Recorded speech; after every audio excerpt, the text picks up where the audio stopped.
आज हम स्टार्ट करेंगे और आज हम पढ़ेंगे कंपाउंड्स क्या होते हैं। बेसिकली एलिमेंट्स हमने ऑलरेडी कवर कर दिया है। अगर आपने वीडियो नहीं देखा तो आपके पास आपको डिस्क्रिप्शन में इसका लिंक मिल जाएगा, आप डेफिनेटली एलिमेंट चेकआउट करिए।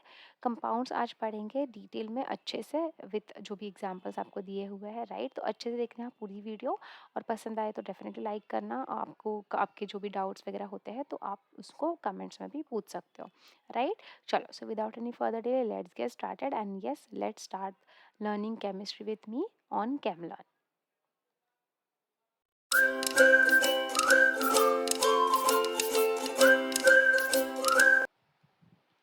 ओके, सो नेक्स्ट आते हैं आपके कंपाउंड्स पे। अब कंपाउंड्स में होता क्या है बेसिकली, देखो। अब कंपाउंड्स की अगर हम जब बात करते हैं तो हमने ऑलरेडी क्या देखा, एलिमेंट्स जो होते हैं वो क्या होते हैं, प्योर सब्सटेंस होते हैं। उसी तरीके से हमारे जो कंपाउंड्स है वो भी प्योर सब्सटेंस है। अब वो प्योर सब्सटेंस कैसे होंगे, क्योंकि एलिमेंट्स में तो हमने देखा था कि सिंपली वो प्योरली सेम एटम्स के बने होते हैं, लेकिन इस केस में तो ऐसा नहीं होता है। जैसे कि वाटर का एग्जांपल ले लो, दैट इज H2O। अगर आप H2O का एग्जाम्पल लेंगे तो H2O क्या होता है, आपका water which is a compound, right.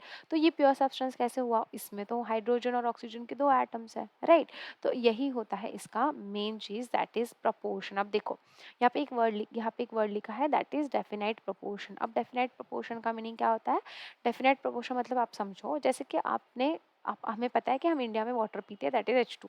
इसका केमिकल फॉर्मूला वाटर का H2O है। अगर समझिए कभी आपको मौका मिला फ्यूचर में जाके कि आप फॉरेन में चले गए या कहीं दूसरी जगह पे चले गए और वहाँ के लोगों को आपने पूछा कि आप क्या पीते हो, तो क्या थोड़ी वो बोलेंगे कि हम तो H3O पीते हैं। ऐसे नहीं होता ना, या हम लोग H4O पीते हैं, हम HO5 पीते हैं, नहीं पीते हैं, राइट। वो भी वाटर ही पीते हैं विच इज H2O ओनली, जो हाइड्रोजन और ऑक्सीजन से H2O मतलब 2 हाइड्रोजन और 1 ऑक्सीजन का बना होता है, राइट। इट मीन्स अगर आप कहीं भी जाएंगे, कहीं भी आप जाइए, आपको पता है कि वाटर का जो प्रपोर्शन रहेगा, जिसमें हाइड्रोजन मतलब हाइड्रोजन एंड ऑक्सीजन का जो प्रपोर्शन रहेगा वाटर में, that will be always fixed. वो कैसा रहेगा, फिक्स्ड रहेगा, डेफिनाइट रहेगा, राइट। यही होता है हमारे कंपाउंड्स में, और इसलिए कंपाउंड्स को भी प्योर सब्सटेंस की कैटेगरी में लिखा जाता है, बिकॉज इसमें ऐसे कोई भी चीज़ नहीं है कि आप देखेंगे और आप बोलेंगे कि नहीं ये तो चीज़ें चेंज हो जाती है। नो, चेंज नहीं होती है, वो फिक्स्ड रहेगा। डेफिनेट प्रोपोर्शन बाय मास, मास से उसका जो जो एलिमेंट्स है, जो हमारे एटम्स जो प्रेजेंट है उस पर्टिकुलर कंपाउंड में, उसका जो आपका जो प्रपोर्शन होगा, it will be always definite. Not only water, आप कार्बन डाइऑक्साइड का ले लो। ऐसे नहीं है कि कार्बन डाइऑक्साइड कहीं और जाओगे तो कार्बन डाइऑक्साइड का फॉर्मूला चेंज हो जाएगा, नहीं, कार्बन डाइऑक्साइड का फॉर्मूला हमेशा CO2 ही रहेगा। समझ में आ रहा है। अब देखो और एक चीज़, ये तो फॉर्मूला की बात हो गई, मास से कैसे होता है, एग्जाम्पल बहुत अच्छे से दिया हुआ है यहाँ पर। एक बार ये वाला पढ़ लेते हैं, that is compounds are made up of different types of atoms combined chemically to form a molecules, है ना। इस केस में हो क्या रहा है कि कंपाउंड जो होते हैं, अब देखो यही बात है, एलिमेंट्स जो होते हैं ये आपको समझना है। एलिमेंट्स जो होते हैं, elements are made up of atoms, ठीक है। और जो कंपाउंड्स बने होते हैं, कंपाउंड्स जो होते हैं वो आपके मॉलिक्यूल्स के बने होते हैं।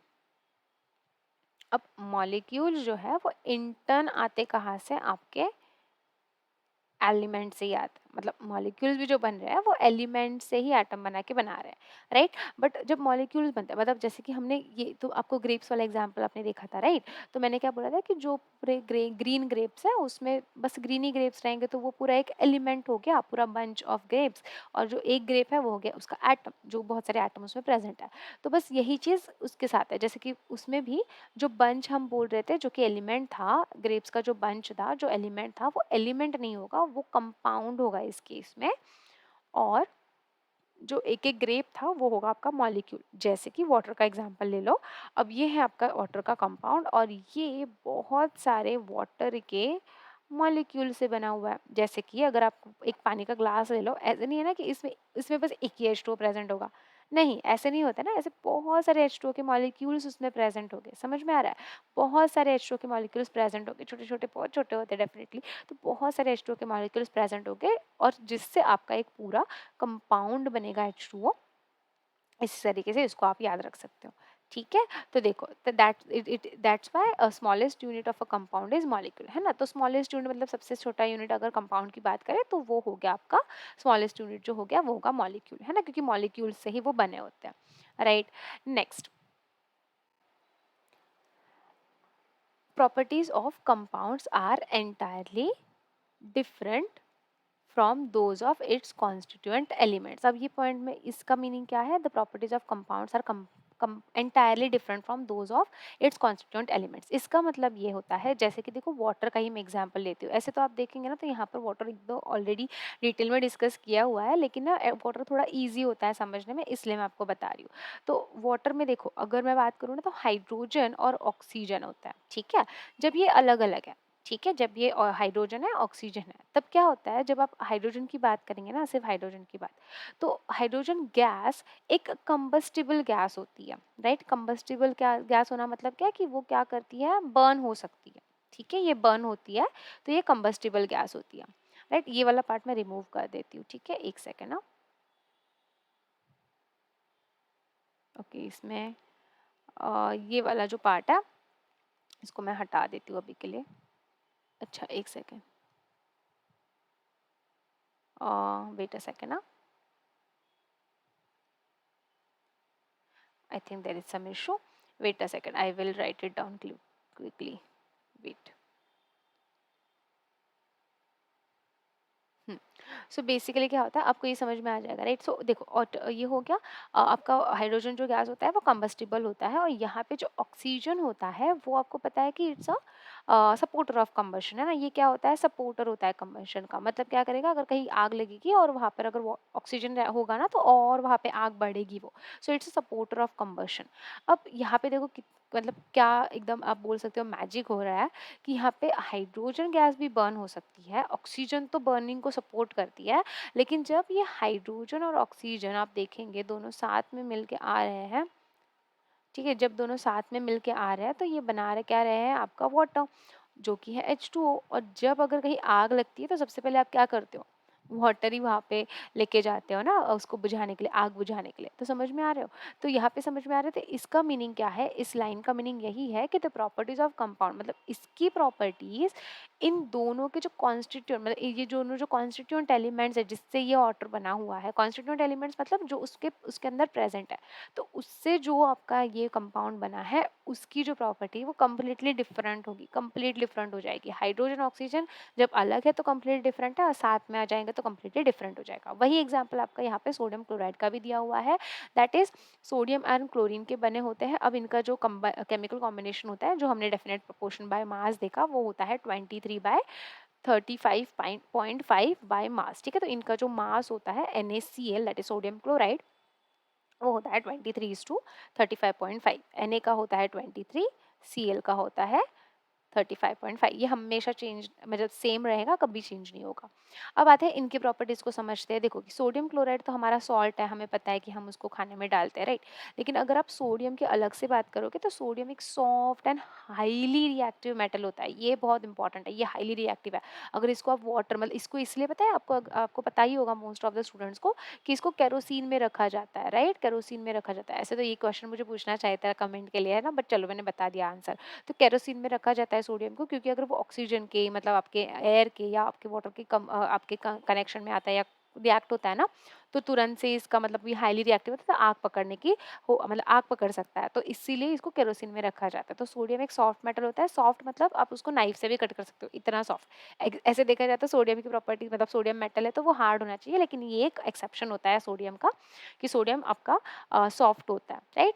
और अगर क्लोरीन की मैं बात करूँ तो ये पॉइजनस गैस है, पॉइजनस गैस होता है। लेकिन देखो दोनों कितने अलग है, दोनों कितने डेंजरस है, लेकिन जब दोनों साथ में आ रहे हैं तो सबसे पहले तो ये नॉन पॉइजनस हो रहा है, और हम लोग इसको हमारे खाने में ऐड करते हैं, है ना, खाने में ऐड करते हैं, सो दैट कि टेस्ट हमारे खाने में भी आए। और सोडियम हमारे बॉडी के लिए भी, मतलब उनके जो मिनरल्स होते हैं बेसिकली सोडियम और क्लोरीन के, वो भी हमारे लिए इम्पोर्टेंट होता है, राइट। तो समझ में आ रहा है कि जब दो लोग अलग है तो वो कितने डेंजरस है, और दो लोग जब साथ में मिल रहे हैं तब वो कितना अच्छा से आपको मतलब एक अच्छी प्रॉपर्टी वाला कंपाउंड दे रहे हैं, राइट। चलो ग्रेट, तो इतना क्लियर हो गया। अब आते हैं, आप कुछ एग्जांपल्स और देखेंगे, लेकिन पहले समझेंगे कैरेक्टरिस्टिक्स क्या क्या होती है आपकी कंपाउंड्स की। तो बहुत सारे थोड़े से एग्जांपल्स, मतलब बहुत सारे क्लियर हो जाएंगे आपको, एक दो पॉइंट्स, लेकिन कुछ कुछ और पॉइंट्स है जो ऐड होंगे। अब यहाँ पे देखो, a compound contains atoms or of atoms of two or more elements combined chemically in a fixed ratio. Fixed ratio मतलब आपका हो गया कि आपका जो होता है इसको हम बोलते हैं fixed ratio in the sense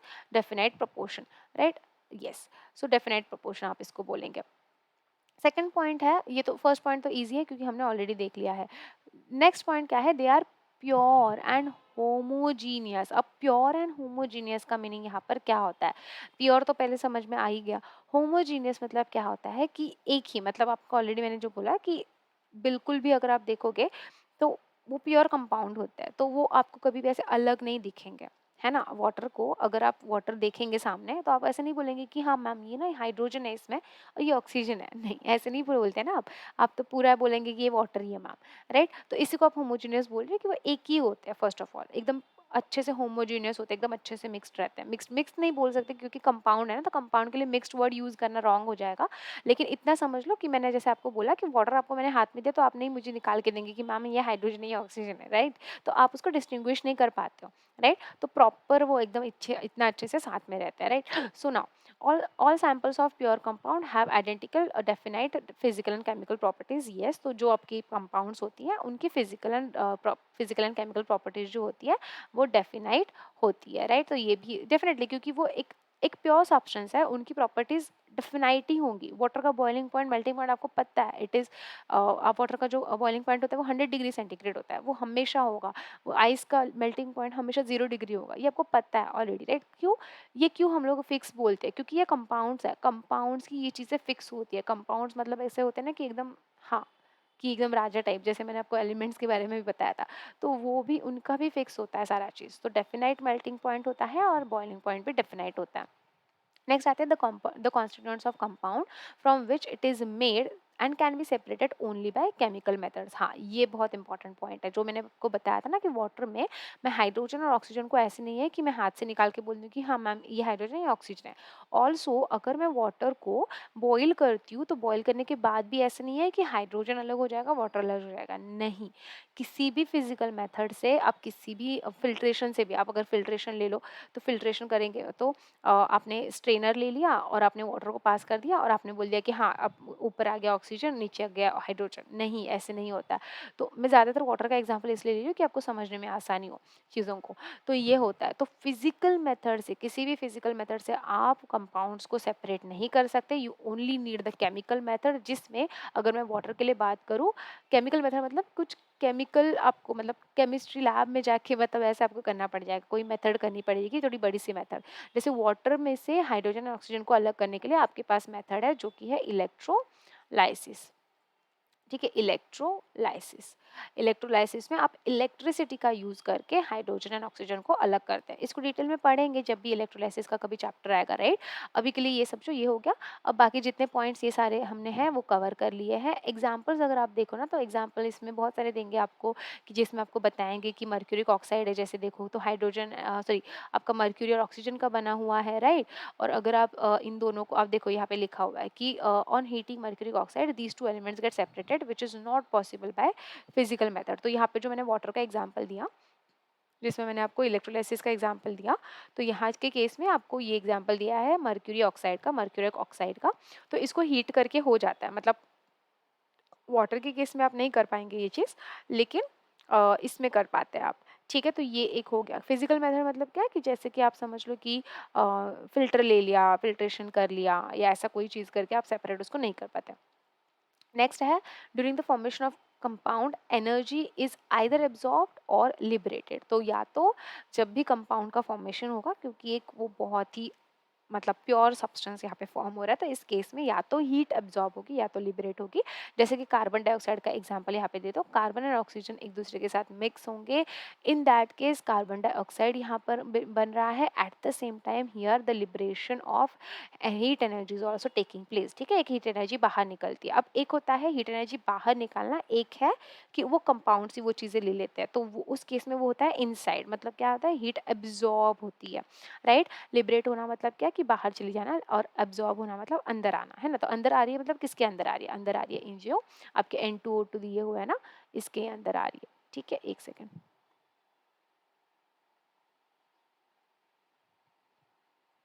just a second ना, हाँ, राइट? देखो तो यहाँ पर हीट क्या हो रही है, एब्जॉर्ब हो रही है। जैसे N2 और O2 रिएक्ट किए, वो जो हीट जो भी जनरेट हुई वो उन्होंने एब्जॉर्ब कर ली, और देखो कितना ज़्यादा हीट है, मतलब 3000 डिग्री सेंटीग्रेड, कितने हाई आप टेम्परेचर पे ये चीज़ हो रही है, राइट। और 2NO यहाँ पर मतलब 2 नाइट्रोजन, आप बोल सकते हो नाइट्रोजन और नाइट्रिक ऑक्साइड बेसिकली यहाँ पर फॉर्म हो रहा है। करेक्ट। ये समझ में आ गया आपको कि किस तरीके से यहाँ पे आइदर फॉर्मेशन, ये भी एक आपका नेक्स्ट कैरेक्टरिस्टिक है।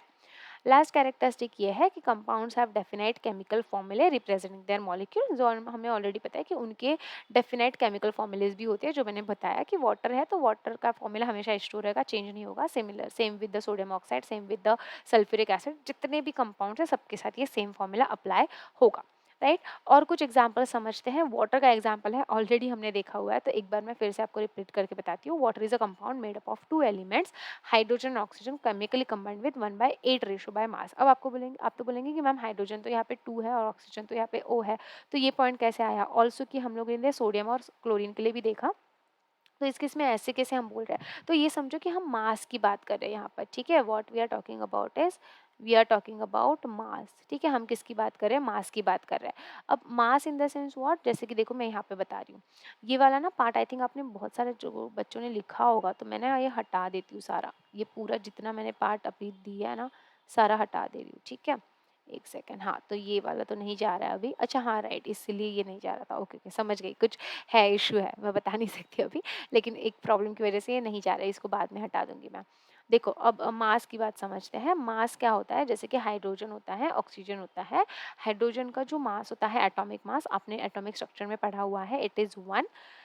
ऑक्सीजन का जो एटॉमिक मास होता है वो होता है कितना, 16 ये होता है। अब आते हैं यहाँ पर कि हाइड्रोजन और ऑक्सीजन में कितने हैं, हाइड्रोजन 2 है, तो यहाँ पर आप 2 × 1 करेंगे तो ये क्या हो जाएगा, 2:16।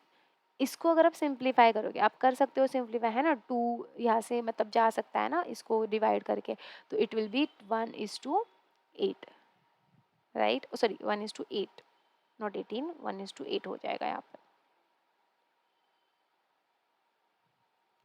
ठीक है। 1:8। अब ये 1:8 कैसे आया, सिंपल सी बात है, 2 को आज डिवाइड करेंगे ना तो 8 × 2 = 16 होता है ना, राइट। तो यहाँ पर इसलिए आ गया, तो ये होता है इसका मास का रेशो। समझ में आया, हाइड्रोजन एंड ऑक्सीजन का। 2 क्यों किया मैंने, क्योंकि वाटर में 2 हाइड्रोजन होते हैं, 1 ऑक्सीजन होता है, इसीलिए। Same with the sodium and chlorine. So sodium chloride में क्या होता है ना, NaCl, यहाँ पे इसका फॉर्मूला बनता है। तो दोनों में एक एक ही है, तो यहाँ पर आपका डायरेक्ट जो भी आपका मास होता है ना वही यूज होता है, दैट इज 23:35.5, ठीक है। समझ में आया, बस यही होता है। और ये जितनी चीज़ें हमने वाटर की ऑलरेडी हमने डिस्कस की, वो सारी चीज़ें यहाँ पर लिखी हुई है, ठीक है। एक बार रीड करना, अगर कोई भी नहीं समझ में आती है तो आप पूछना, ठीक है। चलो अब देखो यहाँ पर भी एक एग्जाम्पल दिया है, that is of iron sulphide. तो आयरन सल्फाइड में आपको सेम चीज़ें हैं, आयरन 2 सल्फाइड, इसका अगर रेशो बाय मास करेंगे तो 7:4 होगा। आपको एटॉमिक मास को याद करना पड़ेगा, है ना, जो मैंने आपको इसमें बताया हुआ है एटॉमिक स्ट्रक्चर में, तो एटॉमिक मास आपको याद रह जाएंगे ना तो समझ में आ जाएगा। तो आयरन सल्फाइड एक ब्लैक सॉलिड होता है, जहाँ पर अगर आप बात करें आयरन की, तो वो एक ग्रे ब्लैक कलर का मेटल होता है, और जो सल्फर होता है वो येलो एमॉर्फस नॉन मेटालिक होता है, सॉलिड, ठीक है। तो एक मेटल है, एक नॉन मेटल है, राइट। तो ये हो गया। और आयरन जो होता है वो मैग्नेटिक भी होता है नेचर में, आपको पता है। और जो सल्फर होता है वो आपका कार्बन डाइसल्फाइड में क्या होता है, सॉल्युबल होता है।